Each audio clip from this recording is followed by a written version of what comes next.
টানা 3 ইনিংসে শূন্য না, 10 ইনিংসে শূন্য করলেও বাংলাদেশ লিটনকেই খেলাবে, লিটনকেই খেলাইতেই হবে, কোনো বিকল্প নাই। আপনার মনে হইতেই পারে আমি রসিকতা করে কথাটা বলতেছি, রসিকতা না, আমি খুব সিরিয়াস নোটে কথাটা বলতেছি। কেন কথাটা বলতেছি সেটা আমি ব্যাখ্যা করতেছি। তার আগে বলি, এই যে লিটন অস্ট্রেলিয়াতে টানা 3 ইনিংসে শূন্য করলো, এটার পেছনে অনেক রকম কারণ থাকতে পারে, কিন্তু প্রাইমারিলি আমার যেটা মনে হয়, এই যে লিটনের ইনজুরিটা হয়েছিল 15 দিন 3 সপ্তাহে ঠিক হওয়ার কথা, যে ইনজুরি বিসিবির মেডিকেল বিভাগ বলছিল, সেই ইনজুরি ঠিক হইতে 2 মাস লাগলো।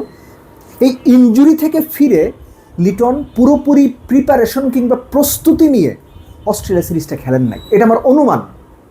আমি নিশ্চিত না হয়েই বলতেছি, আমার অনুমান থেকে আমি বলতেছি এইটা লিটনের পারফরমেন্সে বিরাট রকমের ইফেক্ট ফেলছে, বিরাট। এবং যেহেতু আপনি ইনজুরি থেকে ফিরছেন, আপনার প্রস্তুতি ভালো না, হইতেও পারে এইটা লিটনকে মানসিকভাবে চাঙ্গা রাখে নাই, লিটনকে একটা মেন্টাল ব্লকেজের দিকে ঠেলে দিছিল। এবং এই সব কিছুর আলটিমেট আউটকামটা ছিল টানা 3 ডাকস, 3 ইনিংস। আর লেফট হ্যান্ডেড সিমারদের এগেনস্টে যে দুর্বলতার জায়গায়, এটা আপনি বলতে পারেন যে মিচেল স্টার্কের এগেনস্টে তার সেই দুর্বলতা, বা লেফট আর্মার সিমারদের এগেনস্টে, এবং লিটনের আজে বাজে শর্ট সিলেকশন, এটা তো আমরা ক্যারিয়ার জুড়েই দেখে আসছি।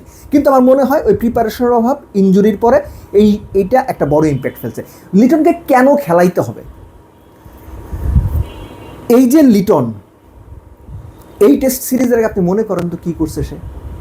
সবশেষ টেস্ট সিরিজও সে 100 করছে, একটাই কত 126 বোধ হয় এক ইনিংসে, পরের ইনিংসে পাকিস্তানের সাথে 69, তার আগে আয়ারল্যান্ডের বিপক্ষে 100 আছে, শ্রীলঙ্কার বিপক্ষে 90 আছে, পাকিস্তানের এগেনস্টে ওই মহাকাব্যিক 138 আছে। সো এইটার লিন প্যাচটার পেছনে আমি আবারও বলতেছি প্রিপারেশনের অভাব এবং ইনজুরির একটা বড় দায় রয়েছে বলে আমার মনে হয়। অস্ট্রেলিয়া নিউজিল্যান্ড এই কন্ডিশনে, অস্ট্রেলিয়াতে তো নিউজিল্যান্ড আর লিটন টেস্ট ফার্স্ট টাইম খেললেন, আপনি যদি নিউজিল্যান্ডের হিসাবটা করেন তাহলে খেয়াল করে দেখবেন সেখানেও লিটনের 100 রয়েছে। মাউন্ট মাঙ্গানুইতে নিউজিল্যান্ডের বিপক্ষে বাংলাদেশ যে টেস্টটা জিতলো, ওই সিরিজে ক্রাইস্টচার্চে লিটন 100 করছিল, আপনি ভুলে গেছেন, আপনার মনে নাই? ওই জেতা ম্যাচে 86 করেছিল লিটন, যে ম্যাচটা হেরেছিল সেখানে লিটন 100 করেছিল, এবং সেটাও সেকেন্ড ইনিংসে। আবার এই নিউজিল্যান্ডেই ওয়ানডেতে টানা 3 ইনিংস লিটন 1 রান করে আউট হয়েছে, 1-1-1 2019 বিশ্বকাপের আগে ওই সিরিজে আমি মাঠে ছিলাম নিউজিল্যান্ডে। তার পরের সিরিজ 2021 ওই সিরিজে আমি নিউজিল্যান্ডে ছিলাম, সেখানেও ওয়ানডেতে কত, একটাই বোধ হয় 21, একটাই 19, আর একটা 0। লিটনের যে ওয়ানডেতে বিখ্যাত 6-4, 0-0, 2-1, 0-0 8টা ইনিংস আছে না, সেটারও শুরু হয়েছিল 2023 নিউজিল্যান্ড সফর দিয়ে।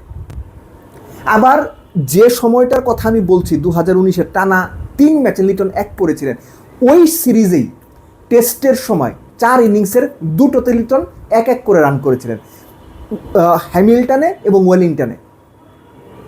সো লিটনের এই যে অভ্যস্ততা 1 রান আউট হওয়ার, টানা 1-1-1 করা, টানা 0-0-0 করা, টানা 8 ইনিংসে ওয়ানডেতে 11 রান করা, এটা আমরা ফ্যামিলিয়ার, এই ঘটনা ঘটে আসতেছে। কিন্তু তারপরও বাংলাদেশে লিটনের বিকল্প ব্যাটসম্যান আইডিয়ালি নাই। লিটন অধারাবাহিক, আমি বহুতবার এই কথাটা বলছি, ক্যারিয়ার জুড়ে অধারাবাহিক, সবাই আমরা মানি। লিটন মোনালিসা শট খেলে, সেটা নিয়ে আমরা অনেকেই ট্রল করছেন দেখছি, কিন্তু ইন রিয়েলিটি বাংলাদেশ টিম লিটনকে সরিয়ে ফেলা এফোর্ট করতে পারবে না। লিটনের মানের অর্ধেকের ব্যাটসম্যান বাংলাদেশে নাই, এটা আপনি আমার সাথে একমত না হইতে পারেন, কিন্তু ইন রিয়েলিটি লিটনের অর্ধেক মানের ব্যাটসম্যান বাংলাদেশে নাই। So Bangladesh cricket management, national team management, BCB, এদের কেউ লিটনকে সরিয়ে অন্য কাউকে ওখানে খেলাবে, এটা তাদের পক্ষে সম্ভব না। আপনি গালি দিতে পারেন, তাদের সমালোচনা করতে পারেন, করেন, আমরাও হয়তো করবো, আমিও হয়তো করবো, কিন্তু ইন রিয়েলিটি তারা এটা পারবে না।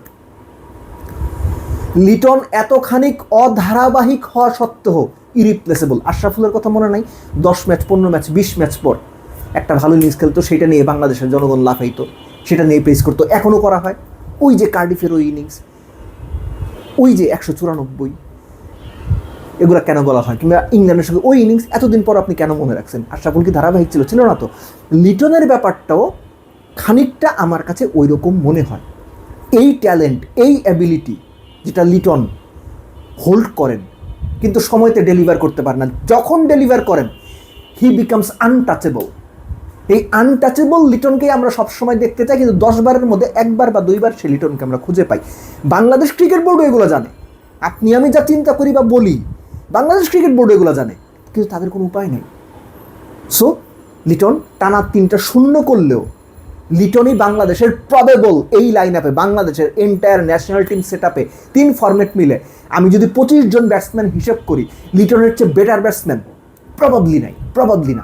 আপনি শান্তকে বলতে পারেন ওকে, কিন্তু লিটনের চেয়ে বেটার ব্যাটসম্যান প্রবাবলি নাই, আবারও বলতেছি আমি। So Liton will continue. এই লিটন অধারাবাহিক থাকবে। 97 টেস্ট ইনিংস খেলে টেস্টে 3,500 রান করবে, যেখানে তার 4,000 রান হতেই পারতো, 4,500 রান হতেই পারতো। এগুলো ধরে, এগুলো মেনে নিয়েই লিটন থাকবেন।